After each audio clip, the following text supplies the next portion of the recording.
नमस्कार, मैं हूं आपके साथ ममता तिवारी और आप देख रहे हैं न्यूज 18 का डिजिटल प्लेटफॉर्म। शांति वार्ता के लिए ईरान, अमेरिका और पाकिस्तान के दिग्गज अधिकारी इस्लामाबाद पहुंचे हैं। ये वार्ता 102 दिन तक चल सकती है।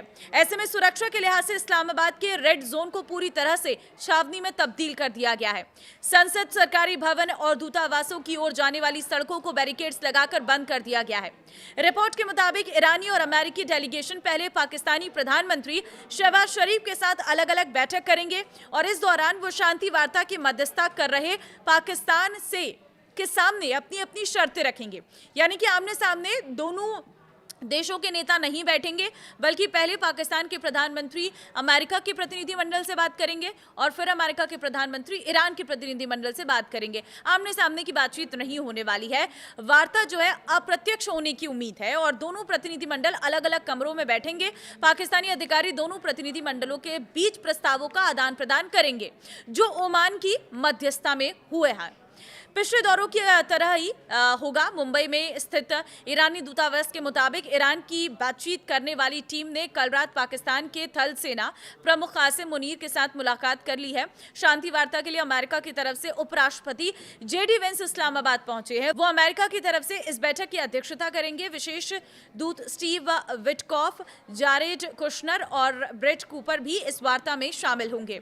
ईरान अमेरिका युद्ध के बीच एक बड़ा कूटनीतिक मोड़ सामने आया है। देखिए, जिस नेता ने इस युद्ध की शुरुआत से ही विरोध किया है, अब वही उसे खत्म करने की एक अहम जिम्मेदारी निभाने जा रहे हैं। हम यहाँ पर बात करें अमेरिकी उपराष्ट्रपति जेडी वेंस की, क्योंकि जेडी वेंस जो है वो इस्लामाबाद पहुंच चुके हैं, जहां उनकी ईरान के शीर्ष नेताओं के साथ होने वाली बातचीत पर पूरी दुनिया की नजर टिकी हुई है। ये वार्ता न सिर्फ युद्ध विराम को स्थायी बना सकती है, बल्कि वैश्विक अर्थव्यवस्था और तेल बाजार पर पड़े असर को भी बदल सकती है। रॉयटर्स की रिपोर्ट्स के अनुसार जेडी वेंस को इन नेताओं का नेतृत्व करने के लिए खास तौर पर चुना गया है। बताया जा रहा है कि ईरान के नेतृत्व के एक वर्ग ने उन्हें बातचीत के लिए स्वीकार्य चेहरा माना है। ईरान में वेंस को अमेरिकी राष्ट्रपति के करीबी लोगों में सबसे अधिक युद्ध विरोधी माना जाता है। यही वजह है कि तेहरान को लगता है कि वो बातचीत के लिए सबसे उपयुक्त प्रतिनिधि हैं। जेडी वेंस जल्द ही ईरान की संसद के अध्यक्ष मोहम्मद बाकर गालिबाफ और विदेश मंत्री सैयद अब्बास अराक्ची से मुलाकात करेंगे। ये 1979 के बाद से वाशिंगटन और तेहरान के बीच सबसे उच्च स्तर की आमने सामने की बातचीत होगी। इस दौरान उनके साथ विशेष दूत स्टीव विटकॉफ और राष्ट्रपति के दामाद जेरेड कुशनर भी मौजूद रहेंगे। दोनों देशों के बीच लंबे समय से चले आ रहे तनाव को देखते हुए ये साफ नहीं है कि नेता आपस में हाथ मिलाएंगे या नहीं। हालांकि उम्मीद है कि बातचीत के दौरान तनाव को और बढ़ाने से बचा जाएगा, क्योंकि इस युद्ध का असर वैश्विक अर्थव्यवस्था पर काफी महंगा साबित हुआ है। अमेरिकी प्रतिनिधिमंडल में सत्ता और बातचीत की क्षमता के बीच संतुलन देखने को मिल रहा है। जेडी वेंस के पास राजनीतिक प्रभाव है, जो इस तरह की वार्ताओं के लिए अहम माना जाता है। ईरान में उनकी छवि एक संभावित शांति वार्ताकार के रूप में देखी जा रही है। हालांकि स्टीव विटकॉफ और जेरेड कुशनर को लेकर ईरान में भरोसे की कमी है। ईरानी अधिकारियों का मानना है कि पिछली वार्ताओं के टूटने के लिए ये दोनों जिम्मेदार थे और उन्होंने कूटनीति के बजाय सैन्य रास्ता चुना। जेडी वेंस को युद्ध की रणनीति के बजाय उसे खत्म करने में अधिक रुचि रखने वाले नेता माना जाता है। ईरानी वार्ताकारों को लगता है कि वेंस एक समझदारी भरे और संतुलित वार्ताकार हैं, जो किसी निष्कर्ष तक पहुंचने की कोशिश करेंगे। रिपोर्ट के अनुसार जेडी वेंस अपने ही प्रशासन की नीतियों के सबसे लगातार आलोचकों में से एक रहे हैं, खासकर इस युद्ध को लेकर। ये बातचीत ऐसे समय में हो रही है जब मध्य पूर्व में 2 सप्ताह का नाजुक युद्ध विराम लागू है।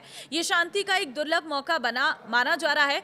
विश्लेषकों का मानना है कि अगर ये वार्ता सफल होती है तो जेडी वेंस की लोकप्रियता में काफी बढ़ोतरी हो सकती है। उन्हें 2028 के राष्ट्रपति चुनाव के संभावित दावेदारों में भी देखा जा रहा है। और इधर ईरान के पार्लियामेंट के स्पीकर और आमतौर पर प्रैक्टिकल हार्डलाइनर माने जाने वाले मोहम्मद बाघेर गालिबाफ को अमेरिका के साथ शांति वार्ता की जिम्मेदारी दी गई है। वो इस युद्ध में एक अहम पॉलिटिकल हस्ती के तौर पर उभरे हैं। किसी भी ईरानी लीडर के लिए ऐसे दुश्मन से सीधे बात करना आसान काम नहीं है, जिसे दशकों से ग्रेट सेंटन, बड़ा शैतान कहा जाता रहा हो और जिसने इस हफ्ते की शुरुआत तक ईरान को काफी मिलिट्री और सिविलियन नुकसान पहुंचाया हो। इस्लामाबाद में यूएस ईरान बातचीत का नाजुक राजनीतिक माहौल पिछले 48 घंटों में साफ दिख रहा है, जिसमें लेबनान पर इजरायली हमलों को लेकर तनाव बना हुआ है। हालांकि इजराइल पीएम ने बैरूत के साथ सीज फायर को लेकर संदेश दिए हैं, जिसके बाद ही ईरानी डेलीगेशन पाकिस्तान के लिए रवाना हुआ। अमेरिका के साथ बातचीत करने आए इस डेलीगेशन में करीब 86 सदस्य शामिल हैं। गालिबाफ के साथ ईरान के विदेश मंत्री अब्बास अरागची भी पहुंचे हैं, लेकिन इस वार्ता का नेतृत्व गालिबाफ कर रहे हैं। मोहम्मद बाघेर गालिबाफ ईरान में एक कट्टर कंजर्वेटिव और एक अहम लीडर हैं। खासकर कई टॉप अधिकारियों को हटाए जाने के बाद वो टॉप लीडरशिप में गिने जा रहे हैं। तेहरान के मेयर के तौर पर उनके काम के आधार पर उन्हें एक प्रेग्मेस्टिट या ऐसा इंसान जो प्रैक्टिकल नतीजों पर ध्यान देता है के तौर पर देखा जाता है।